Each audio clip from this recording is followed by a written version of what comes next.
Sesaat lagi Anda akan menyaksikan Coffee Break. Dipersembahkan oleh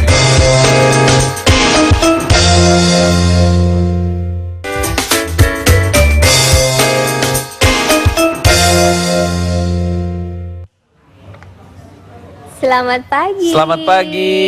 Oh, udah mulai. Sudah mulai sekarang Iya. yang ini beneran. Ini beneran, ini beneran. Halo, ketemu lagi bareng saya Si Mohtar. Dan saya Harsha Subandria di Coffee Break. Ya. Dan obrolan kita hari ini, perbincangannya nih akan berhubungan dengan anak-anak juga, dengan sosial media juga. Betul, Ya. ya. Sebenarnya tidak hanya anak-anak, kita yang masih di atas anak-anak Oh iya, ini, dewasa dewasa kita ini dewasa. juga sering menggunakan. Tapi yang perlu diperhatikan memang adalah porsinya untuk anak-anak kan. Ya. Bagaimana kita bisa memantau mereka menggunakan sosial media ini secara bijak. Nah, ternyata lewat sosial media pun terjadi kejahatan untuk anak-anak. Betul. Ya, makanya kita harus jaga. Dan kita mau tanya sebenarnya, kenapa sih kejahatan kepada anak-anak, khususnya mungkin juga seksual kepada anak-anak ini terjadi lewat sosial media? Ya, untuk membahas ini sudah ada bersama kami dua narasumber. Yang pertama ada Mbak Gisela Pratiwi, seorang psikolog. Halo Mbak Ella, apa kabar? Halo, baik. Alhamdulillah. Alhamdulillah. Satunya lagi sebelahnya yang juga tidak kalah menawannya ada Mbak Ruth Mauren, seorang pendidik dari Sekolah Cita Persada Cinere. Halo. Apa kabar Mbak Pagi. Maureen? Selamat Baik. pagi. Ya, tadi sebelum mulai kita udah sempat ngobrol-ngobrol ya, Iya. saya dengan dua narasumber ini betapa pentingnya parents di rumah ya, melakukan pengawasan juga terhadap anak-anaknya ketika menggunakan sosial media. Nah, sebenarnya kalau mau kita tanyain ke Ella dulu nih, Ya. Gisela nih panggilannya Ella ya. Kenapa sih bisa terjadi kejahatan seksual anak-anak lewat sosial media? Ini pertama tuh apa yang menyebabkan ini? Oke, jadi memang tentu kita sudah tahu bersama bahwa sosial media ini sudah sangat sedang booming-boomingnya gitu, dan memang ketika kita hidup di dunia yang globalisasi sudah merambah sampai ke anak-anak sekalipun tentu tidak bisa dihindari. Tapi kemudian yang membuat mereka sangat rentan, pertama anak-anak belum memiliki kematangan dari segi berpikir, dari segi emosionalnya, dari segi tumbuh kembangnya itu belum matang. Satu, kedua mungkin pembekalannya belum cukup dari orang tua, dari pendidik, dari semua. Kita tidak bisa hanya bilang satu pihak saja, tapi semua, karena anak tinggal di lingkungan yang banyak pihak yang mendukung dia gitu. Jadi kemudian ketiga mungkin juga dari segi sistem yang lebih luasnya, seperti misalnya penegakan hukum, seperti kebijakan-kebijakan publik itu masih belum mendukung memprotek anak secara keseluruhan, terutama dari sosial media ini. Dan kemudian memang mungkin ada yang salah kaprah atau istilahnya bahwa sosial media ini is a must gitu. Keharusan. Kamu nggak tren, kamu nggak keren, nggak hits kalau misalnya nggak pakai gitu kan. itu. Nggak hits kalau kamu nggak ini. Padahal kita masuk, masih bisa gitu. nafas juga tanpa adanya Betul. sosial media. Iya, benar, itu paling benar. Betul. Jadi tapi anak-anak ini terutama misalnya sudah masuk pra-remaja ataukah yang benar-benar di remaja itu biasanya kan tekanan sosial itu untuk menjadi bagian kelompoknya itu sangat kuat ya. Ya, tidak usah remaja lah, mungkin yang di usia dewasa juga itu kan terasa sekali. Kalau kita tidak ini kayaknya Akan merasa ketinggalan tersisih gitu. mungkin Ya bisa betul. perasaan Masa seperti itu tersisih ya. kita nggak ikutan gitu. Nah, itu mungkin. Kalau Mbak Maureen sendiri melihat bagaimana fenomena kejahatan seksual terjadi pada anak-anak dan remaja belakangan ini? Sebagai seorang pendidik. Ya, kalau kami melihat fenomena ini sebagai seorang pendidik ya, memang itu sudah istilahnya seperti tadi Mbak Ella katakan bahwa itu sudah ngetren di mana-mana gitu. Tapi memang kalau dari segi pendidikan sendiri tidak bisa dipungkiri bahwa kami juga banyak segi positifnya dari situ. Jadi teknologi, dengan kemajuan teknologi, informasi, anak-anak itu bisa dapat banyak hal yang positif. Jadi dari kami memang menyikapinya adalah dengan memberikan batasan-batasan kepada anak-anak dan juga pendidikan kepada orang tua bahwa ada positif, ada negatifnya yang harus diperhatikan di situ. Jadi parental control di komputer sendiri atau waktu-waktu untuk kapan mereka bisa mempergunakan. Lalu kemudian kayak sebenarnya Facebook ya, ada batas usia minimum di mana mereka boleh seharusnya. Tapi nah kadang-kadang karena ketika ada minimum sebenarnya harus dipatuhi ya, bukan peraturan dibuat bukan cuma untuk dilanggar.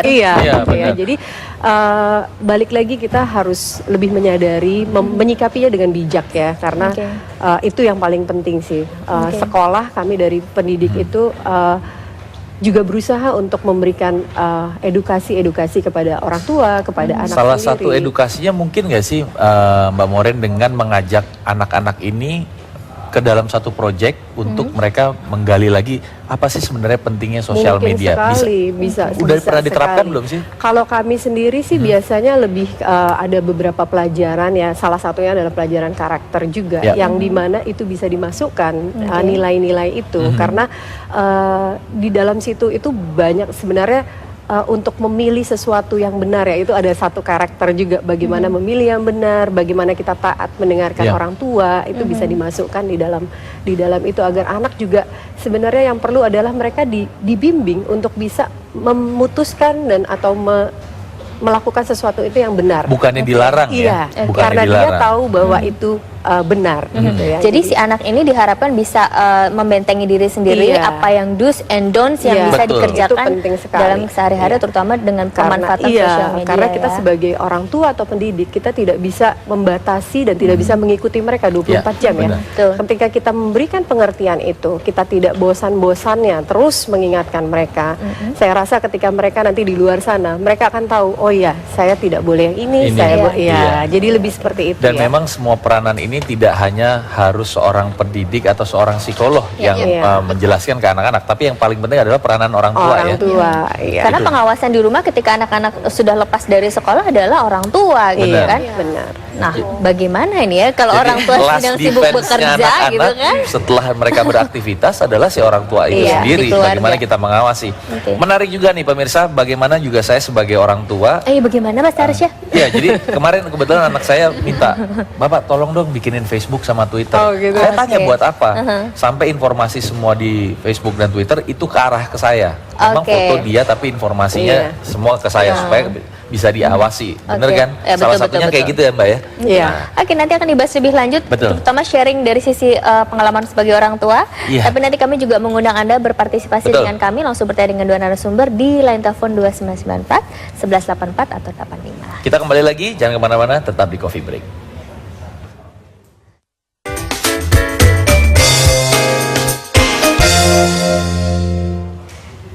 Iya. Ya, pemirsa, nanti saya berharap pemirsa mungkin add saya di Twitter boleh, di Facebook boleh. Tapi itu kan karena kita dewasa. Ya. Kita sudah tahu apa yang boleh, apa yang tidak. Betul. Tapi banyak sekali dari anak-anak kita yang mungkin umurnya di bawah 10 tahun, tapi mereka pun sudah memelakukan memiliki sosial media ini. Ya, nah ini yang perlu diawasi, Betul. gitu kan. Peranan orang tua mungkin perlu tahukah harus tahu passwordnya kah, atau orang tua itu yang membuatkan account Bisa jadi tersebut kayak kah? gitu. Nanti akan kita tanya ya, seperti Iya. pengalaman kamu juga Bisa, ya. seperti pengalaman Sementara saya. ini kami akan mengundang Anda untuk berbincang-bincang langsung dengan dua narasumber kami di 2994 1184 atau 85. Masih kami tunggu partisipasi dari Anda semua. Kita kembali lagi. Mbak Ella ngobrol. dan Mbak Maureen, kok tadi Harsha menyampaikan bahwa account Facebook dan juga Twitter putranya yang buat adalah Harsha sendiri. Saya Jadi dengan sendiri, begitu gitu. dia bisa melakukan controlling gitu kan. Apakah ini merupakan salah satu cara yang bijaksana gitu untuk memberikan kebebasan tapi tetap Kebebasan. diawasi begitu Iya, ya, Harsha ya? Silakan Mbak Maureen. Kalau menurut saya sih itu udah langkah bagus banget ya, Mas Arca. Karena memang sebagai orang tua, tadi Mbak Ella mungkin sudah singgung sedikit ya, bahwa otak seorang anak itu kan terus berkembang. Bahkan dia sampai umur 18 tahun itu masih terus berkembang. Iya. Dan kadang-kadang kita sebagai orang tua merasa bahwa anak sudah cukup mengerti, sehingga kita bisa lepas dia sendiri. Padahal belum sampai di situ perkembangannya dia untuk sempurna berpikir yang abstrak gitu ya. Jadi kita mesti menyadari juga bahwa ada cara-cara di mana kita bisa menyikapinya dengan bijaksana. Dengan apa yang tadi Mas Harsha lakukan, saya rasa sudah cukup baik gitu ya. Bagaimana passwordnya diketahui gitu ya, email dan di situ juga ada parental control, Iya, di mana betul. sebenarnya ada situs-situs yang bisa dijaga supaya anak itu tidak masuk. Iya. Dan itu sudah bagus sekali, dan mungkin pendekatan Mas. Jadi bisa terus diajak bicara ya. Jadi pada waktu anak lagi senang diajak bicara gitu ya. Ketika mereka lagi yang ayo dong Daddy bikinin gitu ya. Mungkin mereka nggak bisa dengar ya kalau kita bilang nggak boleh gitu ya. Tapi ketika anak sedang lagi situasinya kita senang, kira-kira bisa dimasukkan value-value di mana kamu tahu nggak kenapa saya nggak boleh, iya kenapa ini boleh. Jadi pendekatan-pendekatan seperti itu saya rasa sangat efektif ya. Orang tua bisa terus lakukan itu dan pasti bisa berhasil. Sebenarnya kalau kita sebagai orang tua, saya mau ke Mbak Ella nih. Mbak Ella, kalau misalnya sebagai orang tua kita melakukan pendekatan untuk menjelaskan ke dia supaya dia mengerti dan dia mau, itu gimana sih caranya sebagai seorang psikolog kan pasti menghadapi hal-hal ini juga nih, karena saya juga sebagai orang tua belum tentu benar gitu. Gimana kira-kira? Iya, jadi prosesnya memang tidak instan. Jadi pola asuh itu sangat-sangat menentukan juga. Bagaimana gaya komunikasi orang tua ke anak itu sangat menentukan bagaimana anak bisa mendengarkan dan ada hubungan timbal balik yang baik gitu antara orang tua dan anak. Kalau kita ingin memberikan pemahaman, ini kita khusus ke sosial media misalnya gitu. Nah, salah satu tips yang tadi Ibu Maureen sudah katakan, mungkin jangan hanya khusus ketika dia minta bikin akun tersebut gitu, tapi mungkin sebelum-sebelumnya sudah sebelum dia minta kita sudah buka diskusi itu bahwa sekarang kan banyak ya yang punya akun ya teman kamu seperti itu. Sebenarnya apa sih yang kamu pengen tahu nggak gitu? Kalau pengen tahu mungkin kita bisa kasih tahu lewat akun kita sendiri, akun orang tua gitu, bahwa ini loh kita bisa ngapain. Oke, mau main game paling minimal anak-anak kan biasanya main game ya. Main game oke, boleh pakai akun orang tua misalnya, atau misalnya ada lagi loh game online. Jadi kita perkenalkan bahwa internet itu tidak hanya misalnya sosial media saja. Nah, jadi dia punya pemahaman yang baik juga gitu tentang sosial media ini gitu ya. Terus kedua, tentu kita juga harus update gitu ya informasinya. Jadi jangan hanya mengandalkan informasi yang kita sudah punya sebelumnya, terus kita nggak ngikutin nih sebenarnya anak saya sudah tahu sampai mana sih gitu. Jadi kita sering ngobrol, sering tahu kesehariannya dia, apa sih yang dia bicarakan dengan teman-temannya. Jadi kita bisa tahu nih sebenarnya dia sampai gimana pengetahuannya anak kita tentang sosial media. Kemudian di mana kita bisa membentengi, memberi bekal supaya dia tidak tercemplung gitu ya, terjerumus ke dalam sesuatu yang membahayakan. Gitu. Oke, kalau misalnya si anak ini memiliki tipe ekstrovert yang bisa diajak bicara, tapi lantas bagaimana kalau si anak ini sangat introvert? Jadi ketika ditanya sesuatu dia langsung defense gitu kan, kenapa sih aku dicurigain? Kenapa sih ini? Kenapa sih? Bisa aja terjadi gitu kan. Oh enggak ya? Asal as possible. Ini bagaimana kalau kita bertemu dengan anak yang sangat tertutup dan defense sekali gitu? Oke, kalau misalnya anak yang tertutup biasanya kan dia sejak kecil biasanya itu sudah ada kecenderungan ke situ. Jadi ketika orang tua melihat bahwa karakter anak saya cenderung tertutup, oke, kita cari cara ada hobi apa sih, ada kesukaan apa sih yang dia sukai. Nah, kita masuk entrance-nya lewat situ, kemudian kita coba kasih masukan bahwa oke, nggak apa-apa kamu nggak mau cerita, tapi kamu harus punya cara untuk mengekspresikan diri kamu.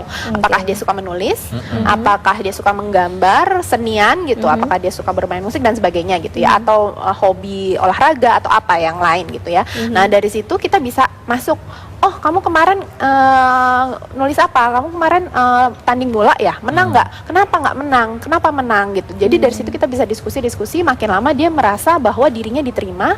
Nah, ini yang membuat dia nyaman. Dia nyaman, semakin dia dewasa, semakin dia remaja, kita enak gitu bisa buka diskusi apapun termasuk sosial media. Berarti kita boleh juga ya, mungkin saya nggak tahu Mbak Ella sama Mbak Maureen setuju nggak, bagaimana kalau kita mengenalkan ke mereka bahwa ini kejahatan yang lewat sosial media adalah contohnya seperti ini. Contoh-contoh boleh dikasih lihat ya?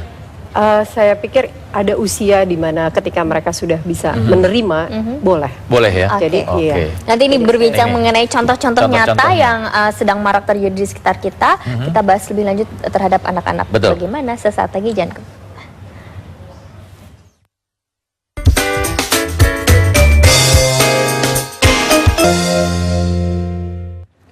Iya, pemirsa, kita kembali lagi di Coffee Break ya. Off air kita tuh lumayan seru juga ya. Obrolan berlanjut dari on air ke off air, on air ke off air sama nanti kalau udah selesai kayaknya. Betul. Ya, kami juga masih menunggu partisipasi dari Anda semua di 2994 1184 atau 85. Di sini masih bersama BKKBN dengan tema cerdas gunakan media sosial. Betul. Ada Mbak Ella dan juga Mbak Maureen. Kok tadi harusnya menyampaikan bahwa boleh nggak dikasih contoh gitu. Contoh yang sedang berlangsung begitu ya. Kira-kira gimana Mbak Maureen? Boleh nggak sih sebagai orang tua mungkin kita kasih aja contohnya. Ini sebuah hal yang tidak baik dari sebuah sosial media. Kan kita kan tahu nih kadang-kadang orang ini suka mancing-mancing atau gimana. Itu boleh nggak sih sebenarnya? Tadi saya sempat singgung sedikit bahwa menurut saya ketika anak sudah mencapai satu tahap di mana dia cukup mengerti, saya rasa bisa dikomunikasikan dengan bijak oleh orang tua ya atau pendidik sendiri gitu. Karena memang daripada dia bertanya kepada orang yang salah atau pihak yang salah, lebih baik kita memberitahukan dengan benar dan bijaksana. Karena kita tidak hanya memberitahukan soal apa sih sebenarnya pelajaran tentang seks itu, tapi juga kekerasan seksual itu juga kita harus kasih tahu ya. Kekerasan seksual ini kan terkadang tidak serta-merta langsung terlihat ya, dengan cara-cara halus pun mereka bisa dipengaruhi gitu. Karena bagaimana pandangan menurut Mbak Ella? Oke, jadi kekerasan seksual sendiri untuk orang tua, untuk pendidik harus memiliki bekal yang tepat, memiliki informasi yang tepat. Apakah kekerasan seksual itu? Misalnya kalau perkataan verbal seperti misalnya, kamu cantik deh, kamu badannya sudah besar ya, udah tumbuh. Apakah itu termasuk pelecehan atau tidak? Gitu. Jadi kalau yang kita harus perhatikan di sini, pelecehan seksual itu sangat kait ratanya dengan emosional, penghayatan emosional seseorang. Jadi mungkin levelnya berbeda di masing-masing orang. Tapi memang kekerasan seksual ini banyak sekali bentuknya, mulai dari pelecehan sampai pemerkosaan. Dari verbal juga ya. Dari verbal juga, dari pelecehan secara verbal, dari pelecehan secara perilaku gitu ya. Nah, itu yang harus benar-benar dipahami dan orang tua terbuka gitu dengan kondisi itu, bahwa itu terjadi. Kalau kita di budaya timur memang isu-isu seksual cenderung tabu. Meskipun sekarang ini sudah mulai terbuka saya lihat, karena menyadari bahayanya. Tapi memang orang tua harus benar-benar tahu informasi itu, sehingga ketika menyampaikan kepada anak tentu sesuai dengan pemahaman, sesuai dengan usianya anak tersebut, itu bisa menyampaikan dengan tepat gitu. Nggak salah juga. Ya, jadi harus tahu dulu informasinya, pemahaman dan akibatnya apa sih, kemudian misalnya gejalanya apa sih ke anak yang mungkin tadi Mbak Asti bilang kan nggak kelihatan, atau misalnya kadang-kadang nggak sadar, itu kan kayaknya biasa aja lah dia ngomong ternyata gitu. Itu sudah merupakan suatu pelecehan. Karena banyak perilaku-perilaku yang kayaknya biasa aja gitu, misalnya disiulin waktu lagi di jalan, itu termasuk sebenarnya pelecehan. Tapi kadang-kadang itu ya udahlah, biasa aja. Kalau ke perempuan pelecehan, tapi kalau saya siulin laki itu pelecehan bukan ya? Nggak mungkin juga. Nah, karena terakhir kita di segmen terakhir, kira-kira himbauan dari Mbak Maureen sama Mbak Ella tentang kejahatan sosial media ini untuk anak-anak gimana? Saya sih menghimbau agar orang tua, balik lagi ya, orang tua dan pendidik kita lebih bijaksana menyikapi hal ini, dan kita juga sebagai orang yang sudah lebih dewasa, lebih punya pengalaman, saya rasa kita harus terus memberikan edukasi kepada remaja, anak-anak kita, untuk batasan-batasan yang mana yang mereka boleh lakukan, yang tidak boleh ya, karena itu merupakan tanggung jawab kita bersama. Ya. Terima kasih Mbak Maureen. Mbak Ella, silakan singkat. Mungkin tips untuk lebih ke arah pembekalan orang tua ya, untuk meminimalisir bahwa anak bisa membentengi dirinya ketika mungkin ada kemungkinan dia mengalami kekerasan seksual. Misalnya saja dari kecil diajari untuk mengetahui anggota tubuhnya, termasuk misalnya dia laki-laki, berarti ada alat kelamin yang berbeda daripada anak perempuan, seperti itu. Itu diajarkan, namanya juga tidak dimain-mainkan gitu ya, tidak diganti-ganti dengan istilah-istilah yang tidak baik gitu. Tapi dikenalkan bahwa ini memang bagian tubuh kamu dan kamu harus mencintai, dan kamu berhak untuk melindungi diri kamu sendiri. Pertama, kedua diajarkan untuk bagian tubuh mana sih yang boleh disentuh oleh siapa. Misalnya kalau masih kecil kan dimandikan, itu sama siapa, misalnya mamahnya, papahnya kah, atau pengasuhnya gitu. Nah, itu diajarkan siapa yang boleh menyentuh, bagian mana yang tidak boleh disentuh sembarangan. Misalnya kalau saya secara praktis bisa bilang, misalnya ke anak kecil, bagian tubuh yang ditutupi pakaian, tertutupi pakaian, terutama yang terutama yang memakai pakaian dalam. Ada kaos dalam, ada jadi pakaian dalam gitu. Jadi itu yang gampang dari dini, dan memang kembali lagi orang tua memang harus selalu membekali diri dan jadi siap gitu ya untuk membekali. Berarti kitanya yang harus siap. Ya, sebagai Mbak orang tua Maureen ya. sama Mbak Ella, terima kasih. Ya, Ya. sama-sama. Ini karena waktu kita juga nih pendek, jadi kita obrolannya nggak bisa panjang. nih. Nanti dilanjutkan Nanti lagi ya. dilanjutkan. Terima kasih banyak. Terima kasih.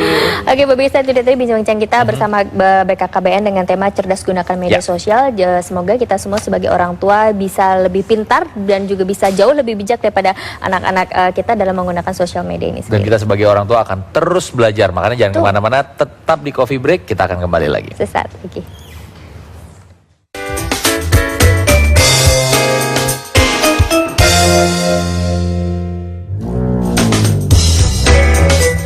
Baru saja Anda menyaksikan Coffee Break